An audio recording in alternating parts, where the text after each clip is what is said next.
بسم اللہ الرحمن الرحیم۔ حضرت بی بی فاطمہ کی شادی کا واقعہ۔ اسلامی تاریخ میں ایک ایسی شادی بھی ہوئی ہے کہ جس میں دولہا بننے کی خواہش ہر بڑے سے بڑے صحابی کی تھی۔ دوستو، آپ نے بہت سی شادیاں دیکھی ہوں گی، لیکن ہمارے پیارے پیغمبر حضرت محمد صلی اللہ تعالیٰ علیہ وسلم کی پیاری بیٹی حضرت سیدہ فاطمہ سلامۃ اللہ علیہ کی شادی کی تقریب سے پیاری کوئی نہیں۔ ایسی شادی جس کے لیے حوروں اور فرشتوں نے بھی تیاری کی، اور سب سے مزے کی بات یہ ہے کہ یہ شادی کے پیارے دولہا کو اللہ پاک نے خود نواز کیا۔ خدا کی قسم، دنیا بھر میں ایسی کوئی شادی نہ گزری ہوگی۔ سیدہ فاطمہ طاہرہ واقعہ عابدہ جب عہد طفولیت سے سامنے بلوغت کو پہنچی تو آپ کا رشتہ لے کر بہت سے جلیل القدر صحابی حضور پاک صلی اللہ علیہ وسلم کے پاس تشریف لائے، لیکن حضور نے سبھی کو یہی جواب دیا کہ مجھے اس معاملے میں اللہ پاک کے حکم کا انتظار ہے۔ کچھ ماہ بعد حضرت عبدالرحمن بن اور دیگر کچھ صحابہ نے شیر خدا حضرت علی کو مشورہ دیا کہ علی، اب آپ بھی جائیں۔ سب کو انکار ہو چکا ہے، لیکن جو آپ کا نسبت نبی پاک کے ساتھ ہے وہ کسی اور کی نہیں۔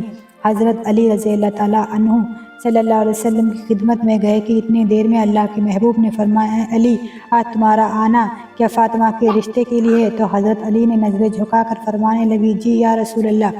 حضور صلی اللہ تعالیٰ علیہ وسلم نے فرمایا کہ مجھے جبرائیل نے پہلے ہی خبر دے دی۔ آپ نے ان کی درخواست قبول فرمائی اور ارشاد فرمایا کہ اے علی، گھریلو ضروریات کی کوئی چیز تمہارے پاس ہے جس سے تم وسیلہ بناؤ؟ حضرت علی نے فرمایا کہ میرے پاس ایک تلوار، ایک اونٹ اور ایک زرار ہے۔ حضور نے فرمایا، تلوار کی تمہیں ضرورت ہے، ہر وقت جہاد کے لیے تیار رہتے ہو، اور اونٹ تمہاری سواری کے لیے ہے، وہ بھی ضروری نہیں۔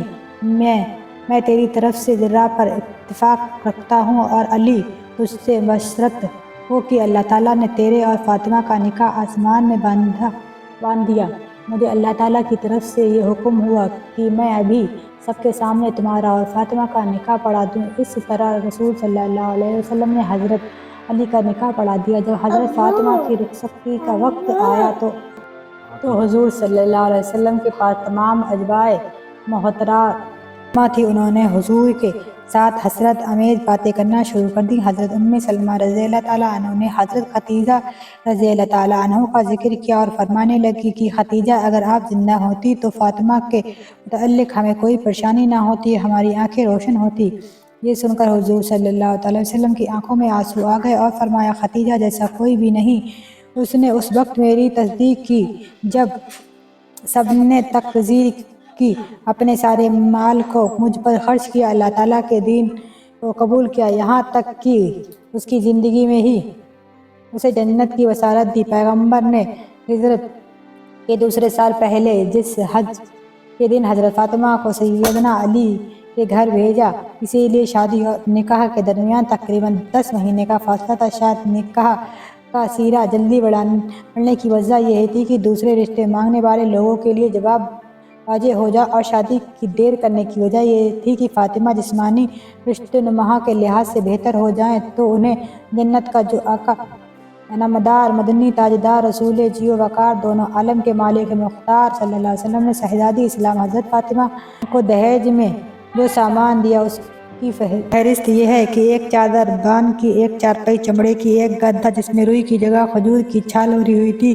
ایک جگل، ایک ماس، 2 چکیاں اور 2 مٹی کے گھڑے۔ حضرت علی حضرت ام ایمن کے ساتھ حضور کی خدمت میں حاضر ہوئے۔ حضرت علی فرماتے ہیں کہ حضور نے مجھ سے پوچھا، کیا تم زوجہ کے ساتھ رہنا چاہتے ہو؟ میں نے عرض کیا، جی یا رسول اللہ۔ آپ صلی اللہ علیہ وسلم نے ارشاد فرمایا، بڑی محبت عزت سے انشاءاللہ آج رات سے تم اپنی زوجہ کے ساتھ رہا کرو گے۔ رخصتی کی رات حضور اکرم نے اپنے لخت جگر کو ایک نیا جوڑا عطا فرمایا۔ حضرت سیدنا علی مرتضیٰ حضرت فاطمہ سے محبت بھری گفتگو کرنے لگے، یہاں تک کہ جب رات کا اندھیرا چھا گیا تو بہر ہونے لگی۔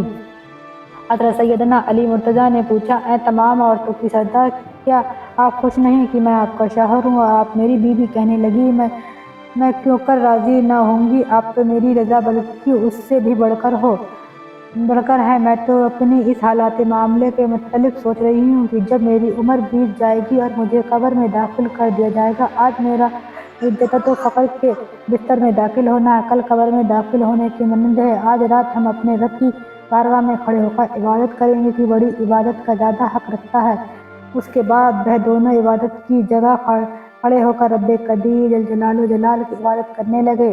اسی لمحے ایک بوڑھی عورت نے صدا دی کہ ایک جوڑے کا سوال کرتی ہوں۔ حضرت سیدہ فاطمہ نے یہ سنا تو آپ قرآن کی آیت یاد کرنے لگیں کہ تم ہرگز نیکی کی منزل تک نہیں پہنچ سکتے جب تک کہ تم اپنی محبوب چیزوں میں سے راہ خدا پہ انفاق نہ کر دو۔ اپنے شب جفاف میں ہی اپنا شادی والا جوڑا جو حضور صلی اللہ علیہ وسلم نے انہیں دیا تھا اس بوڑھی کو دے دیا۔ اللہ اکبر۔ چنانچہ ہر روز آیت ادا کرنے سے پہلے ابتدائی 3 دن ان دونوں مقدس ہستیوں نے دن روزے میں اور رات عبادت الہی میں بسر کی۔ شادی کے کچھ ہی عرصے بعد نبی پاک حضرت فاطمہ سلام علیہا کی جدائی اور دوری کی وجہ سے پریشان رہنے لگے۔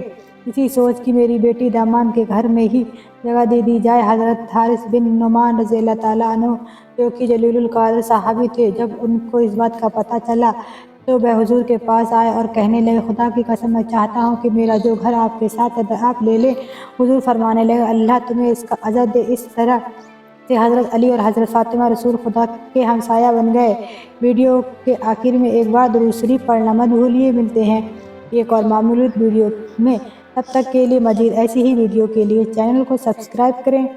اللہ حافظ۔